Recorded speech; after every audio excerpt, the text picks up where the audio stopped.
کدھر ہے؟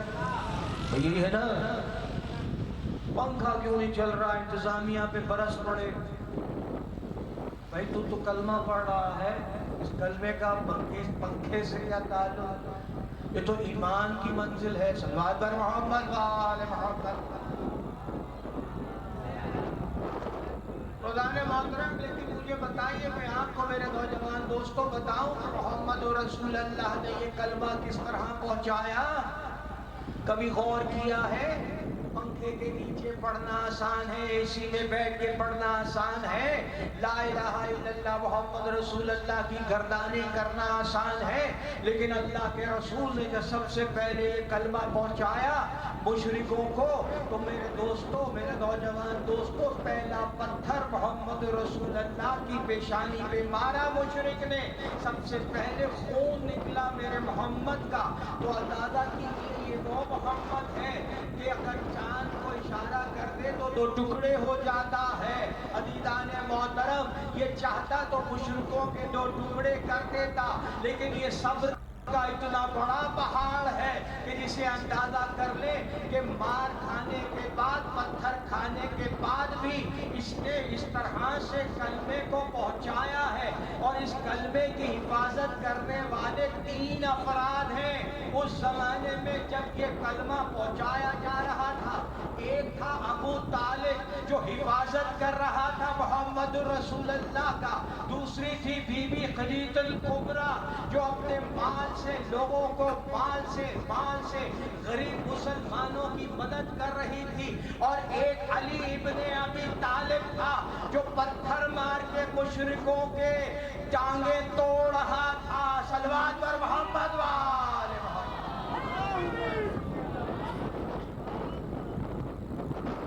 خدانے محترم، آسان نہیں ہے کلمہ جو پہنچایا ہے محمد رسول اللہ، جو ہمیں ملا ہے۔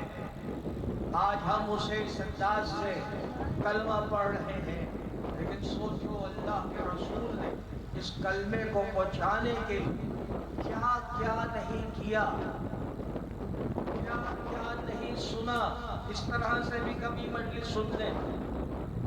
عزیزو، جب یہ کلمہ پہنچا رہے تھے رسول کائنات میں، وہ جو کائنات کا سب سے سچا انسان ہے جسے محمد کہتے ہیں، عزیزان محترم، مشرک کہتے تھے نعوذ باللہ یہ جھوٹا ہے، اس کے منہ پہ کہتے تھے نعوذ باللہ یہ جھوٹا ہے، نعوذ باللہ۔ قرآن نے کہا کہ مشرک کہتے ہیں رسول تو جھوٹا ہے، جبکہ سب سے بڑا جھوٹ یہ ہے اے رسول یہ تجھے جادوگر کہتے ہیں۔ عزیزان محترم، مجھے بتائیے کہ میں یہاں مجلس پڑھ رہا ہوں، میں مجلس پڑھ کے باہر نکلوں، میرے منہ پر اگر کوئی کہے یہ جادوگر ہے، آپ نے غور نہیں کیا؟ اگر میرے منہ پر کوئی کہے کہ یہ ہے، مجھے بتائیے میں برداشت کروں گا، ایک دن تو برداشت کروں گا، لیکن بار بار میرا رسول جب جاتا تھا تو لوگ اسے اس انداز سے پکارا کرتے تھے۔ تو مجھے بتائیے قرآن عظیم 23 سال بعد 23 سال تک نازل ہوتا رہا ہے اور محمد رسول اللہ پہنچاتے رہے ہیں صبر کے ساتھ، عزت کے ساتھ۔ عزیزان محترم، یہ کہتے ہیں نعوذ باللہ محمد ان پڑھ ہے، بھئی امی کے مطلب یہ کہتے ہیں نا، ٹرانسلیٹ کرتے ہیں کہ نعوذ باللہ محمد ان پڑھ ہے، لیکن آج دیکھیں کہ کتنے سارے جتنے پڑھے لکھے لوگ ہیں اس ان پڑھ پر ایمان لے آئے۔ صلوات پر محمد و آل محمد۔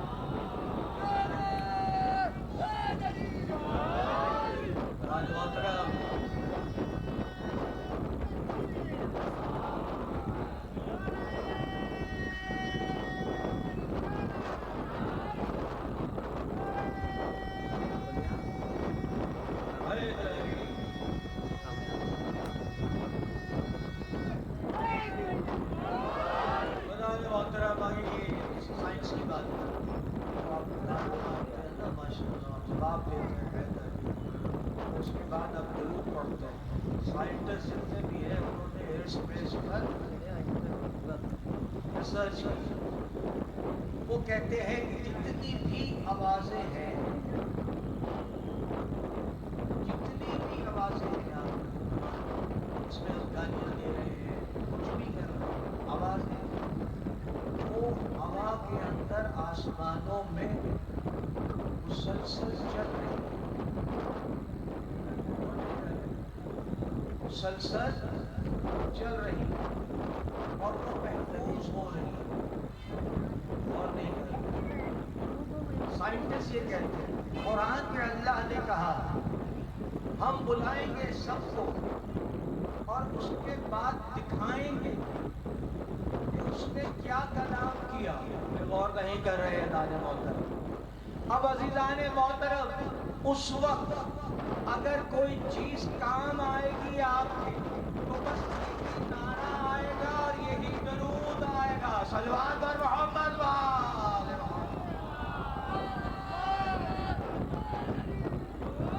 اس لیے کہ آپ کے بینک بیلنس میں، بینک بیلنس سمجھتے ہیں نا جس میں پیسہ ہوتا، آپ کے بینک بیلنس میں وہ ہونا چاہیے جو قیامت کے دن کام آئے، صلوات پر محمد وآل محمد۔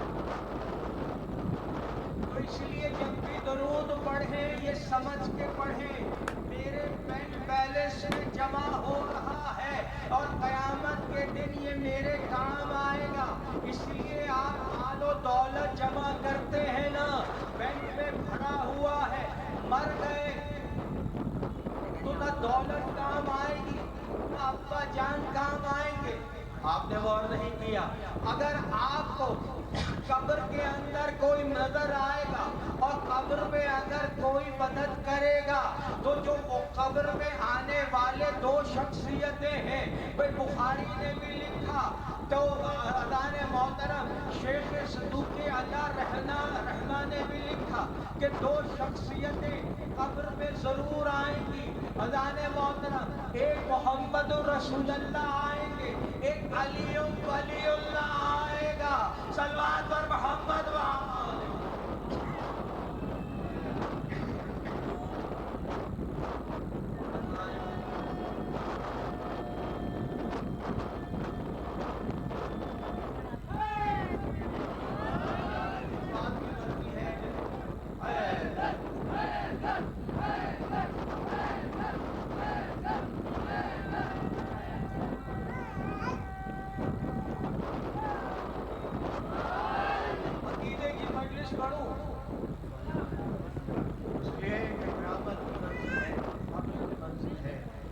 عالم برزخ ہے، ہم تمام حضرات مرنے کے بعد کہاں جائیں گے؟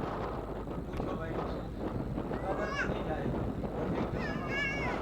قبر میں تو دفن ہو گئے، دفن ہو گئے اور جسم ختم ہو جائے گا میرے بھائی، جسم ختم ہو جائے گا، رہے گا کیا؟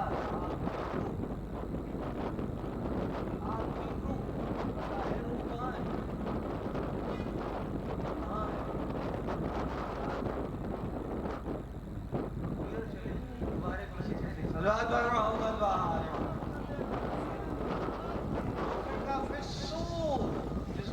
سور پھونکا جائے گا۔ سب سے پہلے حضرت آدم میں کیا پھونکا گیا؟ اللہ نے کہا میں نے اپنی روح کو پھونکا، اور جب میں نے اپنی روح کو پھونکا تو پھر کہا سب سجدے میں گر جاؤ۔ اور نہیں کر رہے، روح کی قیمت بتا رہا ہوں، جسم کی نہیں۔ جب تک آدم کا جسم تھا، اتلا تھا، کب تک رہا مجھے نہیں معلوم، لیکن ابلیس نے سجدہ نہیں کیا۔ اور نہیں کر رہے، اللہ نے قرآن میں کہا اے ابلیس تو نے سجدہ اسے کیوں نہیں کیا جس کو میں نے اپنے دونوں ہاتھوں سے بنایا؟ پہ اللہ کے تو ہاتھ ہی نہیں ہے۔ اب اگر کوئی یہ تصور کر لے کہ اللہ کے ہاتھ ہیں تو اللہ نے محترم وہ شرک ہو جائے گا، اس لیے کہ اللہ کا نہ جسم ہے نہ ہاتھ ہے، لیکن اللہ مثال دیتا ہے۔ اور نہیں کرے، ذرا سا بلند ہو کے سنیے گا، اللہ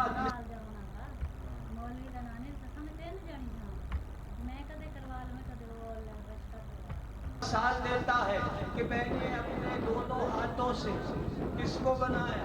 اے آدم تجھے بنایا. میں نہیں کہہ رہا، حدیث نہیں ہے، قرآن آیت ہے قرآن. بدادان محترم، اب فیصلہ آپ کو کرنا ہے. اللہ کے ہاتھ نہیں ہے، لیکن میرے رسول نے کسی ہاتھوں کو کہا ہے کہ علی تیرے ہاتھ ید اللہ ہے، اللہ کے ہاتھ ہے. صلوات پر محمد و آل محمد. علی ید اللہ ہے، تیرے ہاتھ اللہ کے ہاتھ ہے. تو سمجھ میں نہیں آیا عزیزان محترم کہ کائنات میں برزخ کا منظر ہے، عالم برزخ ہے.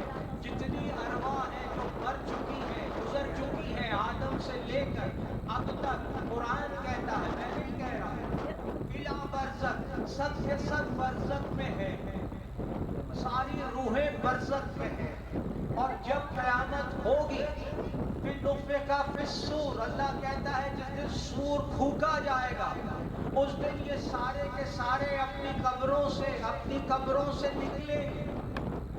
بھئی آپ لوگ نہیں نکلیں گے؟ صلوات پر محمد وآل. اسی طرح سے سننا چاہیے نا، سب کے سب نکلیں گے. کون ہے جو کہ میں نہیں نکلوں گا؟ بھئی سورہ یاسین پڑھتے ہیں نا. آئیے قرآن کی طرف چلیں. اللہ نے سورہ یاسین کی آخری آیت میں کہا کہ جس دن سور پھونکا جائے گا اس دن سارے کے سارے لوگ قبروں سے نکلیں گے اور نکل کر کہیں گے ہمیں کس نے جگا دیا، ہمیں کس نے جگا دیا. تو سمجھ میں آیا عالم برزخ ہے دین، عالم برزخ ہے دین. اور دین میں امام جعفر صادق علیہ السلام، صلوات بر محمد وآل.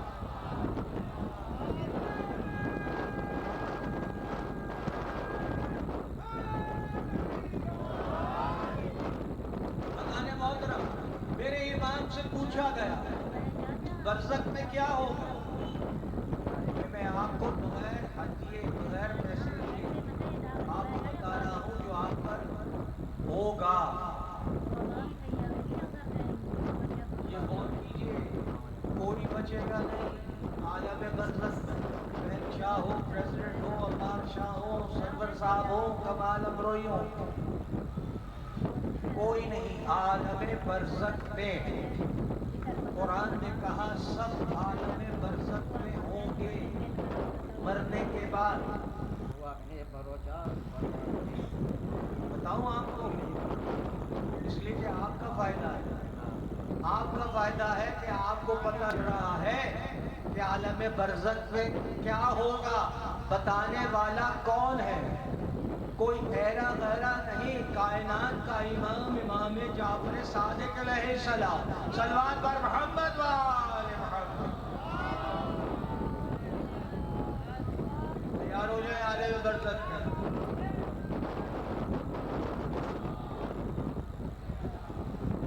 میرے امام سے پوچھا گیا برزخ کیا ہے؟ کہا نیند ہے. نیند میں آئے. چلیے آپ تک پہنچا دیتا ہوں. ہمیشہ دعا کریں. کیا کر رہا ہوں آپ کو؟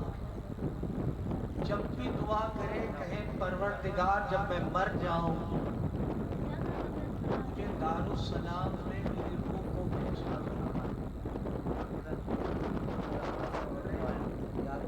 بتایا آپ کو جب بھی دعا کریں میرے امام نے ارشاد فرمایا دعا کرنا کہ میری روح کو وہاں بھیجنا جو دارالسلام ہے. یہ دارالسلام وہ جگہ ہے جہاں محب محمد و آل محمد کی ارواح کو جمع کیا جاتا ہے. تو دعا کریں پروردگار جب میں مر جاؤں میری روح کو دارالسلام میں بھیج دینا، ایسا نہ ہو کہیں اور. صلوات پر محمد و آل محمد. اب یہ آل محمد کا ذکر آپ تک پہنچا رہا ہوں اس لیے کہ اس درود کی فضیلت آپ تک پہنچا رہا ہوں. کائنات میں میرے مولا سے پوچھا گیا کہ برزخ میں ثواب ہے اور عذاب بھی ہے. بھئی اتنا بڑا پیریڈ ہے نا برزخ میں ہے، کبھی قیامت آئی نہیں. قیامت تک برسکتے رہیں گے، قیامت